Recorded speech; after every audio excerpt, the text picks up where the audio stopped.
idea. So this video is going to be discussing my English half yearly paper. Okay, so I am a CBSE 10th grader and मेरा आज था second exam half yearly and वो था English का. तो हमारे exams में आप लोगों को बताती हूँ कैसे हो रहे हैं. I feel like most of the students are having their exams like this only. सबसे पहले आपका एक एग्जाम होगा, उसके बाद आपको एक छुट्टी मिलेगी, holiday. After that you'll have another exam. तो मेरा ऐसे ही हो रहा है. I just gave my English exam today and I came back from school almost 2 to 3 hours back and अब मैं वीडियो फाइनली शूट कर रही हूँ. I am all fresh, I am eating my food. तो चलो फिर इस वीडियो को स्टार्ट करते हैं guys and I will be sharing with you guys a lot of things in this video. मेरे PT1 में I did not give my English paper because I was not well, but मेरे CT1 में जो class test हुए थे उसमें 30 marks का जो पेपर था I scored 25 out of 30. That's what I scored the most marks in my class. तो चलो फिर मैं आप लोगों को अपनी इंग्लिश की स्ट्रैटेजीज बताती हूँ. Let's get right into the video. तो आप में से काफी लोग मुझे पूछते हैं कि दिया आप कैसे इंग्लिश में मतलब अपने खुद से बना के आंसर्स लिखते हो and how do you get good marks in English. क्योंकि काफी लोगों को आई नो आंसर्स लिखने में बहुत तकलीफ होती है कि लंबे लंबे आंसर्स कैसे लिखें. So I share all of my strategies with you guys today in this video. तो चलो मैं बताती हूँ आज मैंने क्या क्या किया है पेपर में. ओके, जो भी मैं गाइस पेपर अभी रीड करने वाली हूँ, जो भी मैं पेपर में इधर मेरा चल रहा है, मेरे हाथ में जो पेपर है, मैं इधर आपकी राइट साइड, आप लोगों की राइट साइड पे इधर पेपर आप लोगों को दिख जाएगा मेरा हाफ ईयरली का. एंड ये है मेरे पेपर का फर्स्ट पेज. ये पेपर था 8 पेजेस का. मैं सिर्फ इंपॉर्टेंट चीजें शेयर करने वाली हूँ. कौन सी चीजों का आपको ध्यान रखना है, कौन सी चीजें इंपॉर्टेंट है, तो चलो डिस्कस करते हैं. तो सबसे पहले हमारा सेक्शन ए है रीडिंग स्किल्स, जो कि 20 मार्क्स का था. मैंने read the passage given below, जो फर्स्ट है आपका सबसे पहला क्वेश्चन, उसमें आपको ने प्रॉपर पैसेज दिया हुआ है. जिस पैसेज को you have to read and then you have to answer the questions of that passage. तो इस पैसेज के काफी क्वेश्चंस आए थे. आप लोग पैसेज देख लो इधर. I will put the picture of my paper. तो ये पैसेज आया था एंड इसमें आपको क्या करना है बेसिकली मैं बताती हूँ. इस पैसेज में all you have to do is कि सेकंड पेज में लगा देती हूँ, based on your understanding of the passage answer the questions below. Now ये पैसेज में आंसर्स छुपे होते हैं, आपको इसी पैसेज में से आंसर्स निकालने होते हैं. अब देखो, मैंने काफी सुना है कि दिया हमारा क्या होता है ना, हम जब इंग्लिश का पेपर दे रहे होते हैं, हमारा जो पैसेज है उसमें प्रॉब्लम आ जाती है, उसमें समझ ही नहीं आता, आंसर मिल ही नहीं पाता, ढूंढना पड़ता है, उसमें सारा टाइम निकल जाता है. देखो मैं बताती हूँ, एक ट्रिक है जो मैं अपने लिए फॉलो करती हूँ एंड मैं आप लोगों को 120% ये टिप रेकमेंड करूंगी, ये ट्रिक रेकमेंड करूंगी क्योंकि आप लोगों को बहुत ज्यादा हेल्प करने वाली है ये ट्रिक. ठीक है, ध्यान से सुनना. सबसे पहले तो आपका जो क्वेश्चन नंबर 1 है, Why would the author refer to cookbooks as a treasure trove? ठीक है, अब आप बैक दूसरे पेज पे अगर हम वापस जाएं तो देखो आपके पास आ गया होगा दूसरा पेज. उस पेज पे अब जैसे मैंने मार्किंग्स भी करी हुई है, तो सबसे पहले आपको क्या करना है, आपको कुछ नहीं देखना. ये जो क्वेश्चन है ना गाइस, ये क्वेश्चन क्या था आपका, why would the author refer to cookbooks as a treasure trove? All you have to do is, इसमें मेन वर्ड कौन सा आपका आ रहा है, कौन सा हाईलाइट हो रहा है, किस वर्ड को हमें ढूंढना है, ट्रेजर ट्रोव को. तो आपको कुछ नहीं करना, जो अपने पैसेज में वापस जाना है, पूरा पैसेज में आपको बस यही देखना है ट्रेजर ट्रोव का लिखा है. पूरा पैसेज ऐसे ट्रेजर ट्रोव ढूंढो, हर लाइन में ट्रेजर ट्रोव. जैसे ही मिल जाए स्टॉप, उसके आगे पीछे की लाइंस पढ़ो एंड वहां से अपना प्रॉपर मार्क के अकॉर्डिंग आंसर बना के लिखो. ये बहुत ज्यादा हेल्पफुल टिप है गाइस, ट्रिक है. इससे मेरा कितना टाइम सेव हुआ है, let me tell you guys, बहुत टाइम सेव हुआ है. एक बार आप लोग गाइस ये ट्रिक को फॉलो करके देखना and do let me know ये ट्रिप ने आपकी कितनी हेल्प करी है. ट्रिक ने मुझे तो इसने बहुत हेल्प करी है and it has saved my time so much while I give my exams. ये सबसे ज्यादा इंपॉर्टेंट टिप थी. चलो अब हम आगे बढ़ते हैं. अच्छा देखो, अब हम आ जाते हैं नेक्स्ट अपने उस पर. नेक्स्ट क्वेश्चन है हमारा 1 का है 2 का है 1 का. यस 1 का आपका 1 जो क्वेश्चन है, क्वेश्चन नंबर 1 में ही आगे देखो, नीचे जाओ और नीचे आपको दिखेगा 6th क्वेश्चन. 6th क्वेश्चन है, the social media chefs are here to stay. ये आपका पैराग्राफ भी दिया हुआ, कौन से पैराग्राफ में बात हो रही है. अब आपको बताना है कि ये विच of the best describes the tone in the above line. अब देखो टोन क्या होता है, जैसे यहाँ पे आपके पास 4 ऑप्शंस है, curious, hopeful, confident and argumentative. देखो इसका आंसर सबसे पहले क्या करना है, क्यूरियस का मतलब क्या होता है, क्यूरियस मतलब कुछ जानने की उत्सुकता है ना, कि मुझे ही जानना है, I am curious to know this, right. Second आपका जो मिल जाता है वो है होपफुल. होपफुल मतलब वो बंदा किसी होप के साथ कह रहा है कि यार आई होप ऐसा हो जाए, आई होप या होपफुली, ऐसे वो किसी होप, किसी आस के साथ कह रहा है. कॉन्फिडेंट मतलब क्या है कि वो बंदा श्योर है, उसको पता ही है ये चीज और इसीलिए वो अब बोल रहा है कि ये तो मुझे पता है ये होगा. वो कॉन्फिडेंट है अपने वर्ड्स को लेकर और वो अपने वर्ड्स को क्वेश्चन नहीं कर रहा है, वो डायरेक्ट अपने वर्ड्स सामने रख रहा है. ठीक है। और आर्ग्यूमेंटेटिव होता है जब कोई बंदा when a person is arguing, कोई सेंटेंस में अगर कोई इंसान आर्ग्यू कर रहा है और उसकी टोन आर्ग्यू वाली है तो आप आर्ग्यूमेंटेटिव करोगे। यहाँ पर इस सेंटेंस में the perfect word that comes here is confident, क्योंकि आप खुद से देखो, which of the best describes the tone in above line?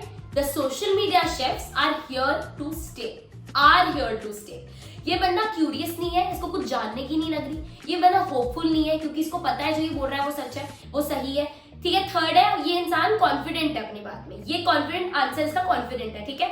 This person is confident, वो कॉन्फिडेंस के साथ कह रहा है कि यार ये जो सोशल मीडिया के शेफ्स है ना वो यहाँ पे रुकने ही आए हैं, ऐसा।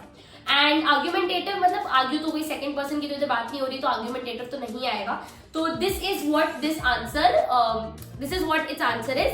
एंड इस चीज का सबसे ज्यादा ध्यान रखना गाइस, ऐसी टाइप की टोन्स आपको बहुत पूछी जा सकती है एग्जाम में कि इस सेंटेंस की टोन बताओ, ये बताओ, वो बताओ। तो आपको हमेशा याद रखना है कि आपको हर एक ऑप्शन को ना रियलिटी में लगा के देखना है। जैसे मैंने लगाया कि इंसान क्यूरियस है, होपफुल है, ऐसे, तो काफी हेल्प करेगी आपको, आप लोगों को ये चीज। थर्ड पेज पर गाइस ज्यादा कुछ नहीं है, थर्ड पेज पे आपको वही दिया हुआ है जो आपको इन्फॉर्मेशन होती है और उसका आपको आंसर्स लिखने होते हैं, क्वेश्चंस दिए होते हैं, आंसर्स लिखने होते हैं, तो ये आप चूज कर सकते हो। ओके गाइस, अब हम आ जाते हैं एरर और करेक्शन वाले क्वेश्चन पर।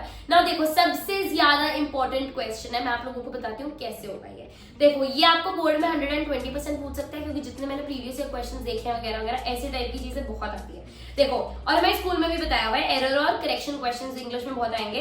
देखो, अब भी आपका फोर्थ क्वेश्चन देखो, फोर्थ पेज पर, identify the error in the given newspaper headline and supply the correction. Athletics star helps state stage ahead of competition. समझ ही नहीं आ रहा क्या इसका मतलब, इंग्लिश ही सही नहीं है। अब हम सही करते हैं इंग्लिश को। एरर कहाँ है? एथलेटिक्स स्टार नहीं है, एथलेटिक स्टार्स, ठीक है। Help states stay ahead of competition, ठीक है। पूरी सेंटेंस को हमने चेंज किया। देखो, जैसे अभी एथलेटिक्स है, एथलेटिक्स को हम लिखेंगे एरर में, और आपको जैसे कॉलम बनानी है, जैसे इधर आ जाएंगे एरर्स, इधर आ जाएंगे करेक्शन, तो ऐसे बीच में लाइन। आपको एरर में लिखना है एथलेटिक्स, जो यहाँ पे एरर में दिया हुआ है गलत है जो, और उसके बाद आपको करेक्शन में लिखना है एथलेटिक, जो आपने करेक्ट करा है वो लिखना है आपको, ठीक है। नेक्स्ट आपका आ जाता है स्टार, तो अब आपको जैसे दो टाइम तो आ नहीं सकता, एथलेटिक स्टार्स ऐसे तो होगा नहीं, एथलेटिक स्टार्स होगा, एथलेटिक स्टार्स तो होगा नहीं।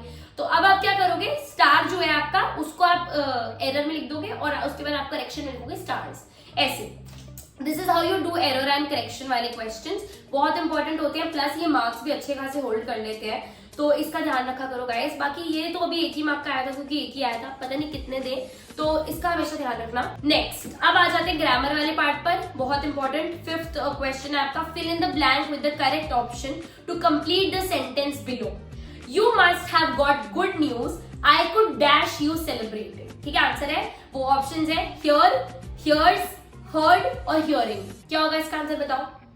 इसका आंसर करेक्ट ग्रामर कौन सी लग रही है, सबसे परफेक्ट आपको इंग्लिश की सेंटेंस कौन सी लग रही है? बस कुछ नहीं करना, टेंशन लेनी नहीं है। टेंशन किसको लेनी है? टेंशन नहीं लेते, ठीक है। अब सुनो मेरी बात, जैसे हियर, ठीक है, I could hear you celebrating, या फिर I could hears you celebrating, नहीं बैठ रहा। I could heard you celebrating, नहीं, बिल्कुल नहीं, ये फ्यूचर टेंस में आ जाएगा, पास्ट टेंस में आ जाएगा हर्ड, ठीक है। I could hearing, hearing present में आ जाएगा, नहीं, ठीक है। हियर यू क्या बोलते हैं, सेलिब्रेटिंग, मैं तुम्हें सेलिब्रेट करता हुआ सुन सकता था, सुन सकता, मैं तुम्हें सेलिब्रेट करता हुआ सुन सकता हूं, ऐसे, ठीक है। तो इट इज क्या था ये क्वेश्चन? हाँ, you must have got good news, तुम्हें गुड न्यूज मिली होगी, मस्ट हैव मतलब हो गया, उसको मिल गई है पास्ट में। उसके बाद आई कुड हियर यू सेलिब्रेटिंग, मुझे तुम्हारी आवाज आ रही थी सेलिब्रेट करते हुए, ठीक है। This is how you do it. आपको बेसिकली ना जो ऑप्शंस होते हैं उनको डैश में लगाकर देखना होता है, ऐसे नहीं कि कोई भी आप कर दोगे, but you have to actually put those options in the dash and then see कौन सा सही बैठ रहा है। और अगर आपको फिर भी समझ में नहीं आ रहा तो आप टेंसेस का यूज कर सकते हो, जैसे मैंने बताया कि आई कुड हर्ड तो पास्ट हो गया, फिर हर्ड तो सुन लिया उसने कब का, ऐसे लगाना है। So it's very very easy, ध्यान दो, ऐसे बहुत आ सकते हैं, डिटरमाइनर्स को भी अच्छे से देख लेना। अब देखो, अब मैं बताती हूँ, अब एक और है आपका सिक्स्थ वाला, select two options that identify the errors in a museum plan and supply the correction for the same. This building, inaugurating on 29th March 1954, was a farmer residence of a Maharaja. ठीक है, देखो option numbers आपको दे देंगे, ऐसे होगा, errors आपको दे देंगे, corrections आप लोगों को दे देंगे। अब आप लोगों को इसमें एरर क्या लग रहा है? देखो, पूरी सेंटेंस फिर से बोलो, दिस बिल्डिंग, नहीं दिस बिल्डिंग सही नहीं है, दिस बिल्डिंग, ठीक है, this building is correct. Inaugurating, inaugurated, ठीक है, this building inaugurated on 29 March. Inaugurated जो हो गया है, जो 29 मार्च को इनॉग्रेट हुआ है 1954 को, was a former residence of a Maharaja. Very very easy plus very scoring, काफी स्कोरिंग है ये वाला, ये जो आपको मिलता है ना ग्रामर पार्ट की, बहुत स्कोरिंग होता है। अब एक और क्वेश्चन पर आ जाते हैं, उसके बाद वील एंड द वीडियो। बाकी सारे क्वेश्चन आंसर्स ही हैं। 5th 6th 7th okay, 8th question आपका आ जाता है, I bought a horse dash ox and dash buffalo. अब इसमें आपको क्या करना है, ब्रैकेट में दिया है fill in the correct articles, ठीक है, अब मैं बताती हूँ, ऑप्शंस नहीं दिए हुए, ये बिना ऑप्शन के मिलता है। I bought a horse dash ox and dash buffalo। आपको वो तो पता ही होंगे वॉल्स, ठीक है, वॉल्स जो वॉल्स होते हैं आपके AEIOU वाले।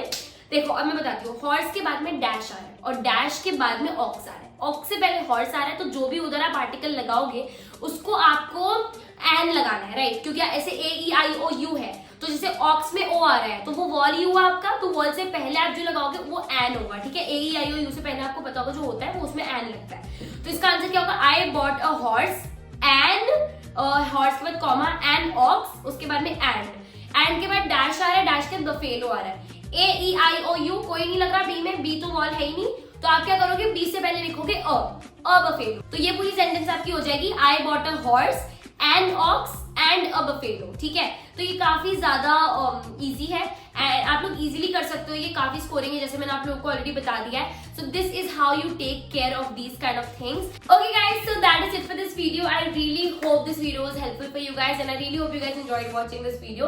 If you did, don't forget to like, comment, share and subscribe to my channel, because subscribing is totally free guys and I get a lot of motivation, as I always say.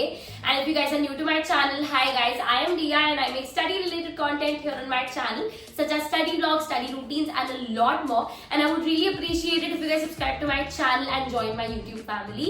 There is a red subscribe button down below, make sure to click it and bell icon को भी दबा देना ताकि you guys become my first viewer. ऐसे ही tips, tricks, study vlogs, routines के लिए मेरे को follow करो। I love you guys so much and I'll see you guys in my next video. All the best आप सब लोग हैं आपके लिए एग्जाम्स के लिए, don't take tension, सब कुछ हो जाएगा। I'm always there for you guys. I love you guys so much. I'll see you guys in my next video. Bye.